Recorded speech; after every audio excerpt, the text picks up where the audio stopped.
మంది నిన్న ఎంతమంది వచ్చింటారు? నిన్న 60 మంది. బాగానే చూసుకుంటున్నాడా హాస్టల్ వార్డెన్ మిమ్మల్ని? చూసుకునేదేం లేదు. మళ్ళీ ఎట్లా మీ హాస్టల్ వార్డెన్ ఉండాలా మార్చల్లా? ఏపీఎస్డబ్ల్యూ చెప్పినారా బాలాజీ సార్కి? బాలాజీ సార్ ఏమన్నాడు? పెట్టుకుంటే చెప్పండి అన్నారు. కానీ ఇంతవరకు అయితేనే ఏంది లేదు.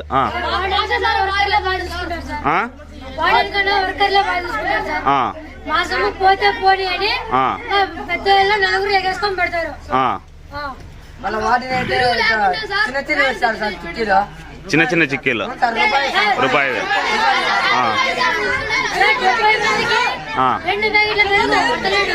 ఏంది? 1/2 లీటర్ పెరుగు 2. అవునులే. దాంట్లో ఉత్త నీళ్ళే ఉంటాయి.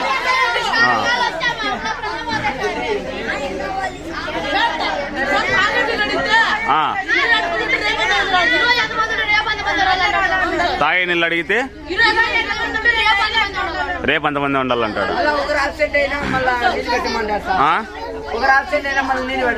ఒకరు ఆబ్సెంట్ అయినా నీళ్ళు పెట్టమంటాడు.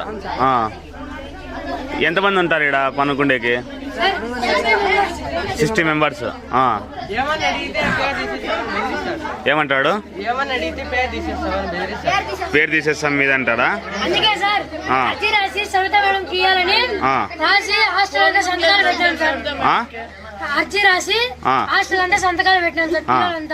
ఏమని?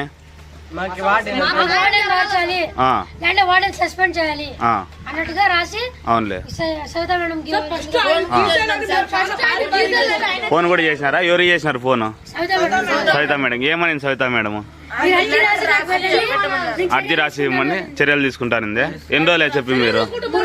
3 రోజులైంది. అయినా కూడా ఏం తెలియదు. అర్జీ పెడుతున్నారు. అవునవునులే. అవునులే. ఈ పొద్దు సరిపోయిందా అందరికి భోజనం? టిఫిన్ సరిపోయిందా? చట్నీ నీళ్ళగా ఉంది. అవునులే. డ్రైనేజ్ మీ హాస్టల్ మీ రూమ్ పక్కలోనే ఉంటుందా అంతా? చర్య తీసుకోకుంటే NH హైవే రోడ్ కి బ్లాక్ చేస్తాం. ఖచ్చితంగా మేము కూడా మేడం కూడా చెప్తాము, జిల్లా కలెక్టర్ గారికి కూడా చెప్తాము. మీ సమస్యలు ఏమన్నా కూడా మా దృష్టికి తీసుకొని రండి. మేము 100% దాన్ని పరిష్కరిస్తాం. సరేనా? ఓకే.